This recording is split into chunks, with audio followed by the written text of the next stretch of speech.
Je me souviens qu'à ce moment précis, je voulais tout arrêter, tout vendre. Je me disais à quoi bon, à quoi ça sert de continuer à se blesser à chaque fois. Toutes ces questions, on va y répondre dans cette vidéo. Avant ça, je vais vous raconter mon histoire. On reprend tout depuis le début. Nous, c'est Charlie et Eva. On a un couple tout ce qui est le plus normal, à une exception près. On adore les sports extrêmes.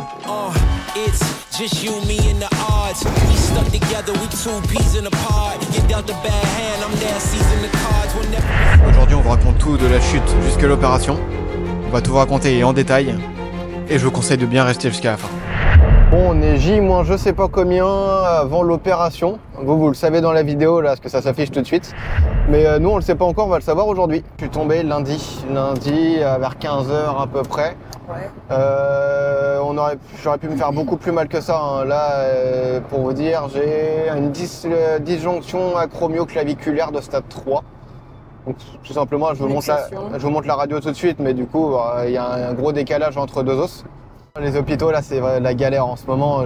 Je suis rentré à 15 h, à 20 h, on s'était toujours pas occupé de moi. J'étais sur mon brancard avec la Minerve à regarder le plafond et entourer tout le monde, même pas dans une salle d'attente, vraiment dans le couloir. Donc c'est n'importe quoi. Après, j'en veux même pas aux urgences. Hein.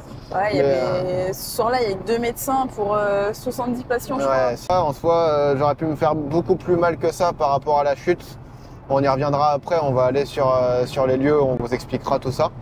Quand je suis sorti de l'hôpital, du coup, lundi soir, à 22 h, on m'a dit, vous inquiétez pas, on vous rappelle le lendemain, vous faites repérer la semaine prochaine. Je dis, nickel, hein, en soi. C'était bien parti sur le principe. Que demander de mieux. Et le lendemain, pas d'appel, que dalle.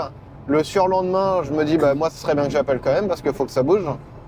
Et j'appelle les urgences, et du coup, on me donne les coordonnées de mon chirurgien, parce que j'ai déjà été opéré en plus de cette épaule droite. Et on me dit, non, c'est pas la semaine prochaine, dans 3 semaines, le 9 septembre, on vous met juste un rendez-vous pour voir la radio. Non. Non, en fait, moi là c'est urgent, moi j'ai mon épaule... Je vais pas rester avec l'épaule luxée pendant 3 semaines, elle est pas droite, ma clavicule elle est pas droite, j'aimerais bien faire autrement quoi. Mais bon, ils avaient pas d'autre choix apparemment. Donc grâce à mon frère, j'ai pu avoir les coordonnées d'un chirurgien qui fait que de l'épaule à Nantes. Ouais, qui est assez connu à Nantes, je pense. Ouais, donc là, on est parti le voir. On espère que ça va bien se passer. J'espère que je vais avoir de bonnes nouvelles aujourd'hui. On vous tient au courant de toute façon tout de suite. J'espère que tu vas être patient surtout. Bon, on sort du premier rendez-vous. J-7, opération jeudi de la semaine prochaine. Ouais, c'est pas rien quand même. Hein. Ouais, il nous a dit c'est un peu chaud quand même parce que le problème c'est que je me suis déjà fait opérer sur cette épaule-là, j'ai déjà débuté. Et du coup, il sait pas trop où il va se raccorder, ça va être au feeling le jour même. Il fait une arthroscopie d'abord, donc il envoie une caméra dans l'épaule pour voir si c'est jouable. Et si c'est pas jouable, c'est vis et plaques. En gros, pour faire court. Merci. Bon les gars, on est à quelques jours de l'opération. Quand je suis sorti du rendez-vous, là juste avant, honnêtement, il m'a parlé d'endo-bouton, il m'a parlé de plaques, de vis, je sais pas quoi, dans l'épaule. Moi j'ai dit oui, mais en soi j'en sais pas plus, j'en suis pas plus quoi, je suis pas docteur. Donc ce qu'on va faire c'est qu'on va mettre les images ensemble, on va regarder qu'est-ce qui se passe exactement pour l'opération. J'espère que je vais pas prendre peur. Ouais, c'est parti. Qu'est-ce qu'il fait avec la clavicule là? Pourquoi il perce un trou dans la clavicule? Oh les gars, vous m'expliquez là? Il perce un trou dans l'autre. What? Non mais ils y vont forer. Ok, il passe un câble, il tire. Qu'est-ce qu'ils font? C'est quoi cette corde? Pour faire de l'escalade? Ah mais c'est ça l'endo-bouton. Ah d'accord. En gros je pense qu'il perce un trou entre les deux os. Et du coup comme on voit en vidéo là il tire avec une sorte de corde et pour rapprocher la clavicule qui est du coup plus haute en dessous. Oh c'est chaud quand même hein, non? Qu'est-ce que vous en pensez vous les gars? Dites-le moi en commentaire parce que moi je trouve que c'est un peu tendu ça quand même. Bon les gars, on est au MCPO, on est à quelques jours de l'opération. On est ici, c'est pas pour rien, c'est la première fois qu'on revient depuis la chute. On va vous emmener voir ce qui s'est passé et voir un petit peu tout ça quoi. Toi, qu'est-ce que t'en dis? On va expliquer la situation. Déjà, qu'est-ce qui s'est passé? Et c'est que du coup, le week-end d'après, on devait avoir une course à Roche-Charvière et je devais rouler en électrique, avec l'électrique à mon père. Une moto que je roule pas très souvent, mais bon, j'aime bien rouler avec l'électrique. Je roulais, tout se passait très bien. Et du coup, là où on est, dans cette ligne droite là, exactement, je suis venu à fond, j'ai voulu prendre l'extérieur comme vous voyez là-bas. Et je sais pas du tout ce qui s'est passé, je pense que la moto est restée accélérée, mais honnêtement j'ai tapé fort la tête, donc je peux pas vous garantir à 100%. Mais je me rappelle avoir freiné tellement fort qu'en fait l'avant il est parti direct. Il est parti direct et j'ai été éjecté et je suis atterri vraiment sur l'épaule et le cou, exactement comme Tom Guyon. Pour ceux qui connaissent la Rookie, il est tombé exactement là. Je vous mettrai peut-être 2-3 images qu'il a, parce que nous on n'a pas d'image de la chute malheureusement. Ah non, moi j'étais à l'autre bout du terrain. En fait, moi j'étais de l'autre côté là, tout là-bas, donc j'ai rien vu. Parce qu'en fait, je l'attendais qu'il arrive pour filmer, pour faire des shorts, pour tout vous dire. Donc j'ai rien vu du tout moi. Et après, c'est pas du tout la faute du terrain. Le terrain, on roule tout le temps là, on le connaît super bien, on fait partie de ce club. Et le MCPO, ils font un boulot de fou à chaque fois.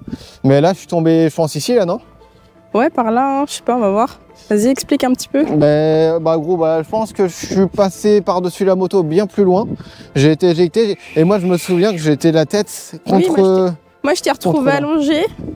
La tête là en fait. La tête là et le corps genre assis comme sur une chaise mais la tête...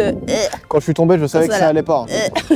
Je savais que c'était pas comme la dernière fois avec les luxations d'épaule. Par contre, je savais que l'épaule, il y avait un petit problème. Et même le cou, ça me tirait. Je savais qu'il y avait un problème vraiment au cou. Et en fait, le fait que ça soit un peu une disjonction acromio, là, ça devait me tirer tous les tendons, tous les muscles qui étaient ici.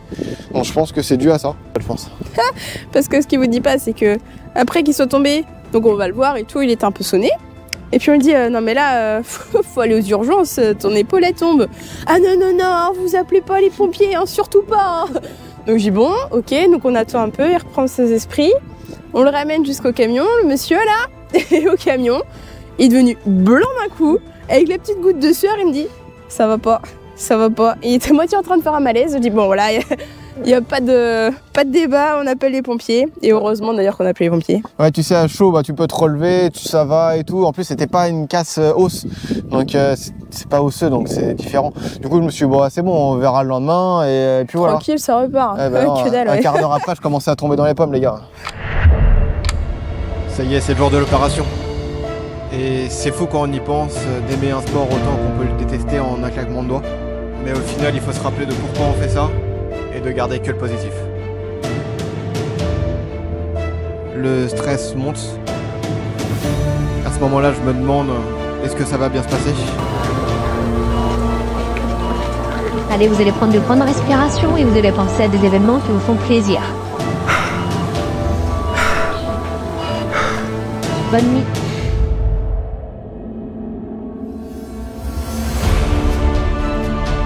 C'est à ce moment-là que je réalise que sans Eva, sans mes parents, sans ma famille, sans mes amis, rien ne serait pareil.